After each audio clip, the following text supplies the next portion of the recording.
Hello, everyone, and welcome to another post-game live stream podcast.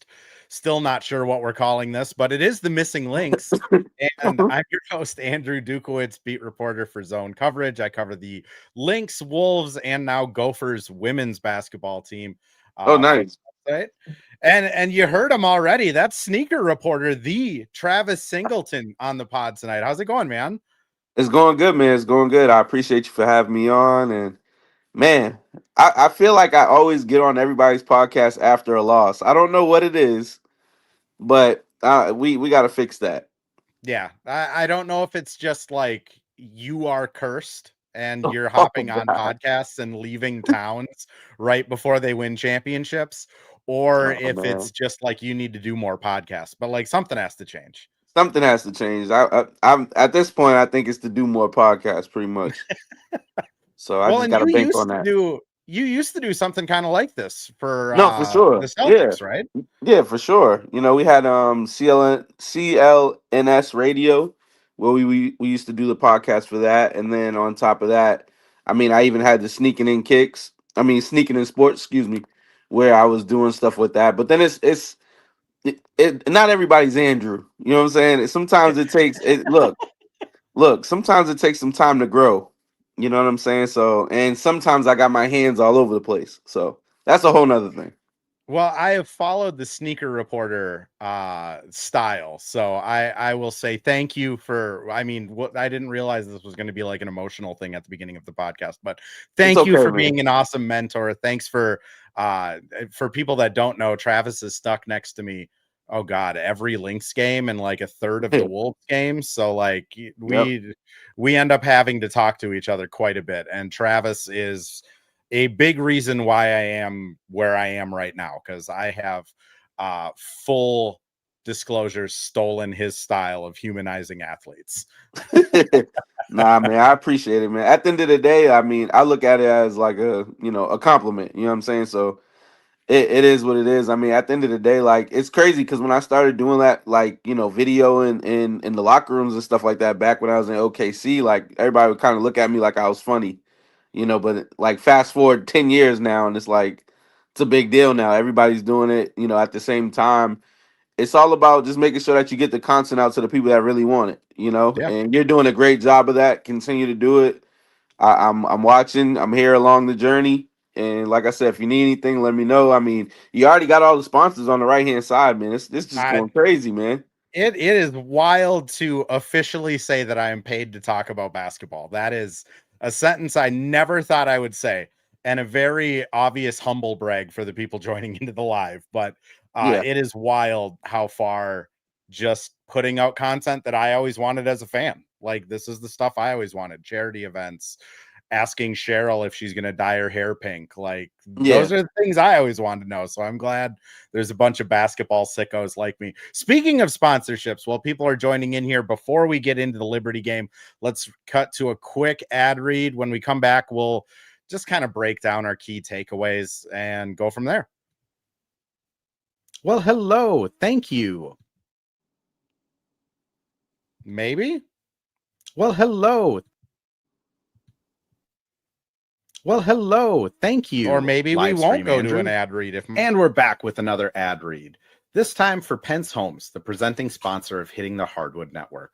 From the best tools and technology to transparency throughout the entire process, Nate Pence and the Pence Homes team is the top choice for buyers, sellers, and is proud to support you and your home ownership goals. Get started today by calling 612-308-1122 or by emailing info@pencehomes.com. So Travis, a couple years ago, you noticed a guy sitting courtside in a throwback Wolves Christmas trees Yeah, Nafisa Collier yeah. jersey. And Yep. that very man is that sponsor, Nate Pence. For So sure, shout for out sure. Nate Pence for the Yep, for sure. sponsorship. Travis, you like free things, right? I do. So Nate Pence right now, gentleman that was just on the screen, he'll be in the show notes for people listening to this tomorrow, is offering up a pair of free Lynx tickets to one of the remaining games of this season. The only thing you have to do to get entered in for those tickets is to call Pence and his team to set up a consult to, buy, sell, look into different properties. You don't have to buy or sell. It's not a timeshare, but you do have to sign up for a meeting, mention hitting the Hardwood Network, and you automatically get entered into those tickets. And that's all it takes. I am imagining there are not going to be thousands of people signing up to have a realtor talk to them about buying or selling a home.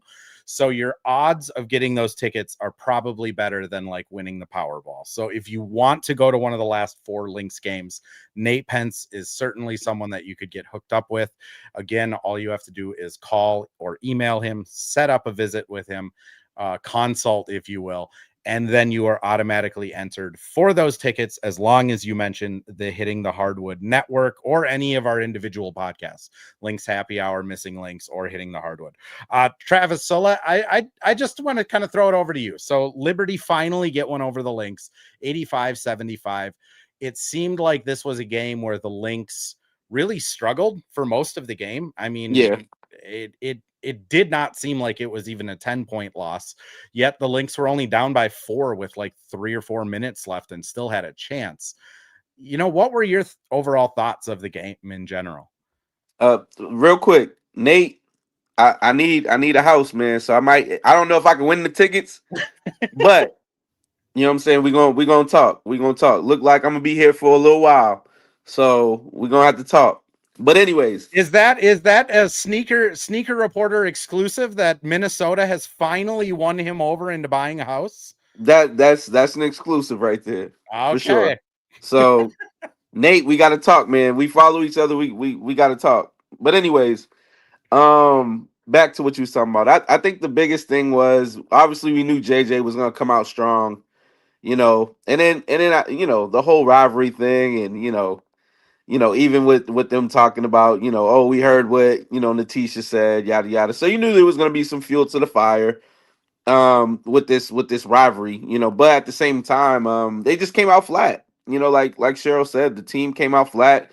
She didn't even know if they wanted to play the way that they were playing, so I think when you come out that type of way, it's tough to really get things going, especially when John Quell got it going. I mean, Sabrina, I'm honestly amazed by her playmaking ability. Like I know she's a straight up shooter, but her game is so fluid, and it was one of those things that I guess it honestly caught them off guard. A lot of those backdoor cuts and different things, and when you look up, you're like, oh, now we got to catch up, right? So I think when you come out flat like that, it's really tough to go up that hill. But the thing that bothers me the most is that people want to bring up, oh, well, Brianna didn't play, oh, Stu, Fee didn't play. At the end of the day, we're not going to know what both of these teams are until they're both healthy. So at the end of the day, we can talk all this smoke and do what we want the whole time, but we're not going to know what these teams are until we get feedback and they get Brianna back, and everybody has a full roster to really figure out what they're doing. But one of the things I will say that I was really impressed with was Natisha, just the way she came out. Very professional, just very calm, cool, collected. When they needed the spark, she came in and gave them exactly that. And this bench continues to grow, and I'm impressed by them.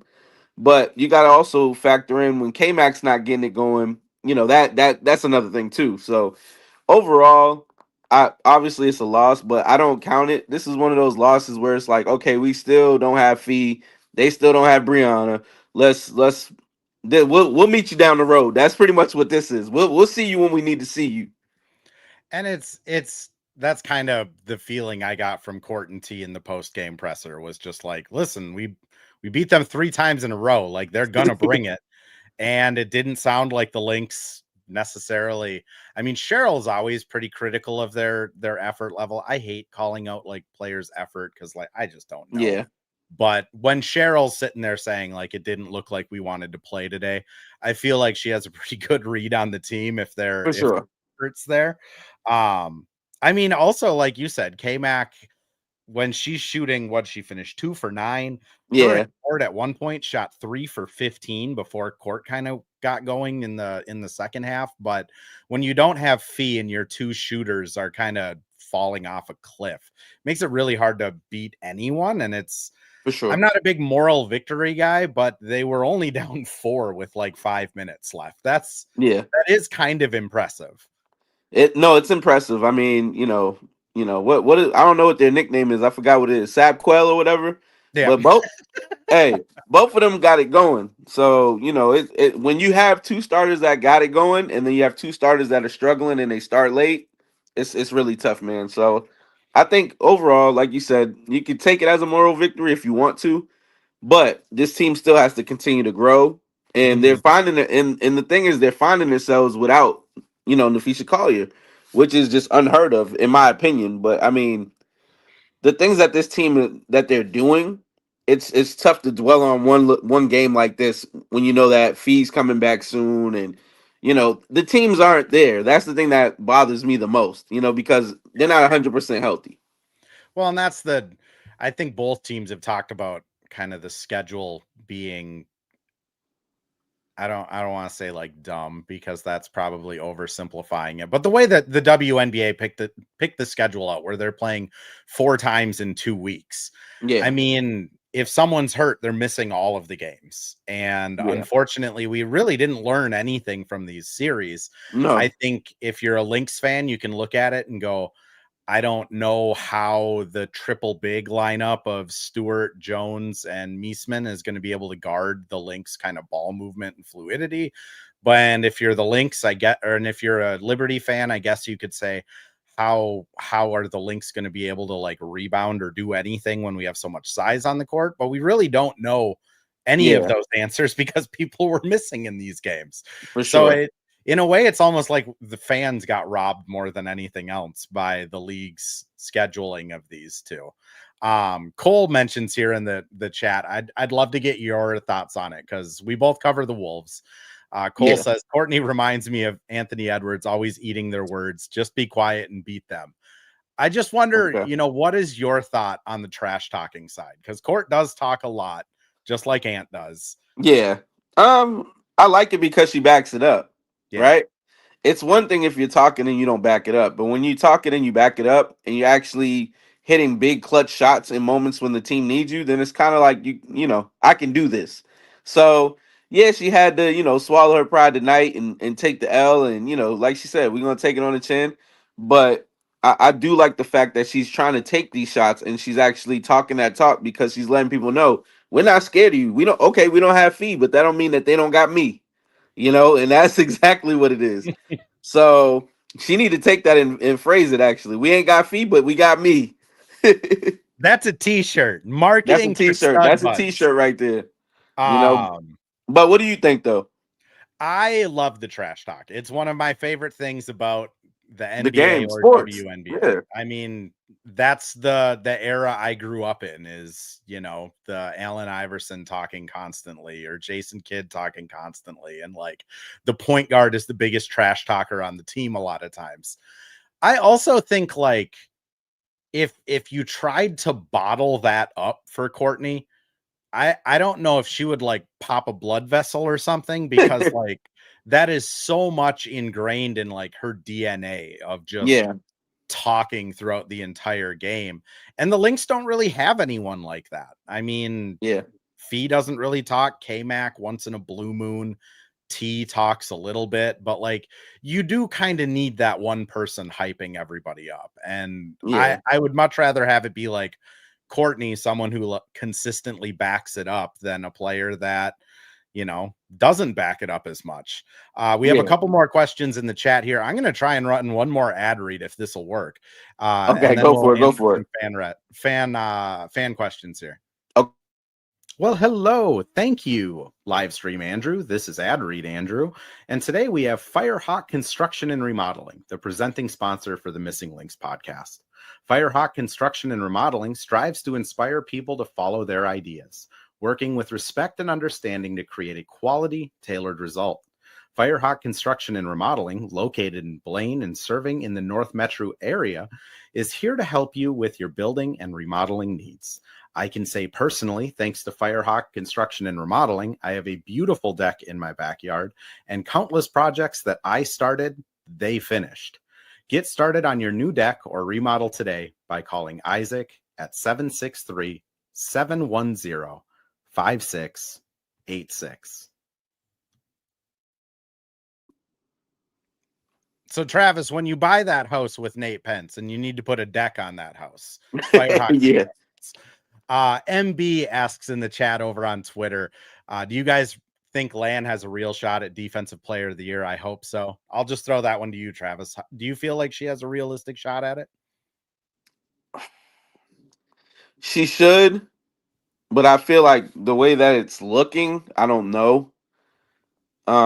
Realistically, I mean, if you look at all the defensive stats, I mean, for her this year alone, I mean, defensively, she's been the anchor. So you would think if you're the anchor of the best team in the whole W, right, you should get some recognition. I mean, the blocks alone has just been ridiculous. I mean, breaking records. I mean, for me, I feel like it's going to be a popularity type of contest when it comes to this, unfortunately. Where last year you had Fee who really deserved it and got it, but this year there's so many bounce back players, and I think the W's probably gonna shift to the left when it comes to Lan, even though she deserves to be in that conversation every single night. But what do you think? Am I right or wrong? I think Lan, there's a world where she wins it, but it's not gonna be like she's running away with the award. Like if she wins it, it's gonna be she just barely sneaks it out. Yeah. Honestly, I think Asia's probably going to get a lot of love. That's where I'm at. Yeah, that's where I'm at with it. When you're looking at the Lynx, like they are such a defensive powerhouse where you can sit there and go like, well, Fee's on that team, K-Max on that team, Dejanay's there, Court's a solid defender, Bridget's a really good defender. There's so much around her, whereas I mean Vegas just, if Asia isn't playing for Vegas right now, they're not even close to a playoff team. They're not. I mean, and the fact that they're even somewhat competent on defense is almost all Asia. So I do think Asia has a really good claim on it too. That's where I'm at with it too. I think that's why I said the popularity route. Yeah. And I think it's one of those things where like Asia is going to be deserving of it. Like if she ends up winning it, I think she will have earned it. Godfrey had a couple messages over on YouTube. 7 of 19 brutal. That's in regards to Courtney Williams field goals. And then Kluindikova had another great game. Travis, what have you thought of Masha so far? Because she doesn't get a ton of minutes. Yeah. But anytime she does, it seems like good things happen. No, for sure. I mean, she's impressed me with the 3-point shot this year for sure. Didn't even know that was in the arsenal. Same. I missed that memo. I missed that too. The first one, and I was like, no, and then it went in, and she's been hitting them ever since. Hey, keep shooting if you're gonna make them. That's how I look at it. But no, honestly, she's been a really good help, especially when they're playing against big size in the paint. JJ. Even when when they had Kalani Brown earlier in the season. I mean, she's been able to help balance things out with Jess, where she can give that length and the extra body to help out, but then other people are grabbing rebounds and starting offense. So she's been really good. You could tell like the chemistry with the team, she's gelling perfectly. She knows her role. Like when she comes in, she's like, okay, all right, I gotta defend. And if they give me the open shot, I'm taking it. And that's pretty much where she's been at all year, and it's working. I love what she's bringing to the table, and definitely learning a lot more about her game as it goes. But like I said, that 3-pointer, we both looked at each other like, what in the world is going on? So it's I did not know she had a distance shot in her game, not even a mid-range shot. I when we signed her, it was kind of advertised of like, oh, she'll be an interior defender. She's pretty good around the rim, but then she's been shooting threes and making them. Oh, for sure. I did want to transition to the games on the horizon, though, because the schedule doesn't really get easier. They go to Atlanta, and then they have a away home back-to-back against Indiana, and 3 games in 4 nights, Thursday, Friday, and Sunday. We saw Fee on the bench last week or earlier this weekend. All of my days are bleeding together, man. The last Liberty game, we saw her on the bench without the walking boot. We saw her again on the bench without a boot tonight. Yep. I guess just what are your thoughts on the upcoming schedule? And then how close do you think Fee is to being back? The schedule's not nice to the Lynx right now, but have they complained all year? No, right? Mm-hmm. They've just showed up and done what they're supposed to do. So I think they got a tough stretch right here. I think this Fever series is gonna kind of really let us know what we need to know. I hope they took it personal with that Commissioner's Cup. Yeah. Because they came in here and we were sitting there. They came in there and slapped them up a little bit. So especially Natasha Howard, she was going crazy. Yep. But so I'm looking forward to seeing what they do on this stretch right here. And I think the thing about the beauty about the situation with Fee is they're winning. Yep. So you don't have to rush her back. It's not like they're on a 4-game skid where you're like, all right, we gotta Fee, you gotta hurry up. So this is one of those situations where I don't really think you rush her back until she's pretty much 110% healthy. And honestly, the way that Courtney's been picking up the slack, K-Mac, even Letitia, like everybody's stepping up. So the way that they're playing, I think that allows you more opportunity and time where you'll be able to, be like, all right, we don't have to rush her back. As in, if this was a couple years back, you're like, hey, Fee, hurry up, So, hey, hurry up. We got Fever coming, so it's a little different now. What's your take on the MVP race, though? I am very curious right now because obviously Fee's sitting down, and Asia's just like, don't forget about me. Yeah, the MVP thing is interesting to me because I dug into it a little bit, and like Fee is missing, she is missing games. And if you look back over the last 5, 6, 7, 8 years, the player that wins the MVP only misses like 2 or 3 games tops, which it makes me wonder if the voters, how they're going to value it if Fee ends up missing 10 games and Alyssa Thomas only misses 5, or if Fee misses 10 games and Asia only misses 4.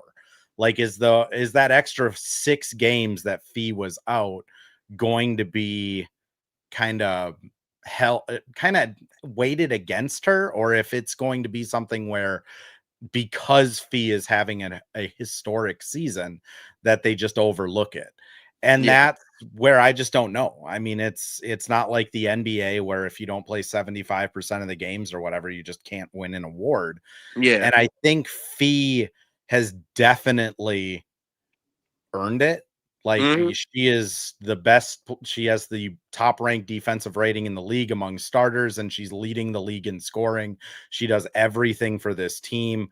I think the Lynx winning without her is honestly more of like a, Courtney stepping up and just Cheryl Reeves like system that she runs, where you could almost put anyone at these positions as long as they play good defense and they'll grit out wins. I mean, when Fee comes back, I do kind of expect her to go on a tear, though, because I think the thing that's been underreported is she just hasn't been healthy all season. I mean, between she's been banged up, the back, the shoulder, and now the ankle, we might be seeing Fee the healthiest she's been all year when she comes back. That's true. That's true. That being said, if Asia keeps just winning games and she ends up dragging that Vegas team to a home court playoff team, and she plays 6 more games than Fee, I guess I wouldn't be surprised if she won it, but I'd be a little disappointed because Fee's season has just been so great. How about you? Yeah. No, I totally agree with you. I think the thing that I think that the voters will look at is the fact that the Lynx have been winning without her. So it's like, how valuable can you be if the system is working, right? Like Cheryl's system is amazing, right? But then I don't want them to like tamper the voting because Fee's not there. Like, oh well, see, they can win without Fee. No, that's not the case. Like Fee brings them to a whole nother level, and that's what I want the voters to look at. As in, like you said with Asia, she's their whole damn team. Once Plum them leave, you know what I'm saying? Like, let's be real. Jewel Lloyd is not Jewel Lloyd of 2-3 years ago. Yeah. So The fact that she's dragging that team. Over 10 against the Lynx the last time they were here, and that's tough. That's tough to watch. Yeah, she's not the same, and the fact that Asia's like she's putting up 30 and 20. I mean, it's getting ridiculous out here. So she has to do that in order for them to win by 5. Yeah, you know what I'm saying. So I think that Fee has it sewed up. I've said it online. I think that it's locked up in my opinion. I mean, from what she did when she's on the court, she's the best undeniable. So that's just where I'm at with it. So I totally agree with you. I think it's gotten closer to where Fee isn't going to be like a unanimous MVP. Yeah, it's not unanimous. If I had to put money on it, I'd say Fee still wins it. But I think there's at least an argument for Asia now. I'm not as bought into like the Alyssa Thomas side of it. Like I understand the triple doubles. I understand how valuable she is to the Mercury. I think she's having a really good season. It's just not Fee Asia level dominance where you're sitting there going, okay, we have one job and it's to stop Fee or Asia, and it doesn't work, Yeah, no, I totally agree. I mean, the triple doubles are amazing. Like everything that she does on the court, she's one of the most pure basketball players in the game. I mean, from a perspective where she can do it all. So, you need somebody that can do it all, and she's definitely doing it. Marie asks just about BC, and I'm going to throw this one to you, Travis, because I feel like you and me sometimes get a bad rap for being critical on BC. So that's you. No, that's you alone. I love BC. I'm not a part of that crap. I will fight until I die. I genuinely really like BC as a player and as a person. Her missing shots has been tough though. Marie asks, though, BC's reduction in minutes affecting her confidence since Seattle seems to either be reluctant to shoot or rushing her shots. The only context I'll add before I throw it over to you, Travis, is every post game when we ask about BC, Cheryl talks about how important she is to this team just as like a veteran chemistry person, and 2, how Cheryl has to basically beg her to shoot the ball 10 times a game, and that hasn't changed since I've been covering the team. I mean, Cheryl was saying that stuff last year too. But what are your thoughts on BC? Do you feel like she's a little more hesitant? I feel like, the second half of the season, I feel like she's been more aggressive. I mean, even, Cheryl said they're trying to get her over 10 shots a game. I mean, they've been damn near hitting the mark. So I think she just needs to be more aggressive. I love how this is the thing that people don't understand about BC, right? Like, if the shot's not falling, then she's grabbing rebounds. She's defending now. Like she's picking it up in other areas that we didn't see in the past, and that's where her game is growing. And she's making winning plays, right? BC gets on the court, she's making winning plays. So you have to look at it from that perspective. With the shot, obviously, there's going to be times when you're rushing your shot because you're thinking, am I open? Am I not open? What should I do? Should I pass? Should I do this? I think that with Fee being out of the lineup right now, I think it's giving everybody the confidence because now when Fee comes back, you're going to be in a position where you're like, oh, I'm already used to having the ball. I'm already used to doing this. I'm already used to doing certain screens and rolls and drop cuts and different things like that. So I think this is going to help her. And I've always been a fan of BC since day one. So I think it's just more so her being able to find her fitting when Fee gets back. I think that's going to be more of the challenge because it's like when Fee was there, she wasn't as aggressive that first half of the season. Second half of the season, I don't know what it is. Maybe it was the vacation, or maybe Cheryl was just like, hey, look, BC, we believe in you. Come on, let's get it going. But even when K-Mac talked about BC, she's like, hey, we're shooting all the time. Like, this is what we do, So when you have your teammates and your coaches support, you can go as far as you want to go. I do think with BC too, the one thing that's kind of hurt her with Fee being out of the lineup is, BC is someone that they need to be intentional to get involved in the offense. And although Courtney is like an awesome pick and roll player, although she's like racks up the assists and she has these games where she looks just awesome, she doesn't have that mindset yet of like a pure point guard where she's going, BC hasn't touched the ball in 3 possessions. I got to just get it to her on a handoff and let her run a pick with Lan. And BC's just going to run the pick and probably throw it back to me anyways. But I think Fee has more of that mentality where Fee will get it out on the top of the perimeter and kind of usher BC into the play so that BC can at least touch the basketball. And then I do feel like the spacing for BC has changed a little bit since Fee has been out too. Because a lot of times when you're looking at this Lynx roster, it's almost like, who do you leave open to double team Fee when she's inside? And it's usually Lan or BC. You can't leave Court open because she's going to drive at you. You can't leave K-Mac open. She's too established. And now that they're not having to double as much, I think BC's been struggling a little bit with that. For sure. But I have I have literally no questions about BC. Like, when playoffs start, she's going to be ready. She's going to play awesome defense. She's going to get rebounds. She play makes better than she gets credit for. And at some point, she's going to have one of those games where she goes 5 of 7 from 3 and it swings the whole thing. Travis, I'm gonna end this one on some love for you. KJ over on YouTube. Travis, now I finally know who you are. I follow you on all your socials and love your work and insights. You have been like one of the OG Twitter follows for a lot of basketball fans, you know. If people don't know, where can they find your written work and how can they contact you or interact with you?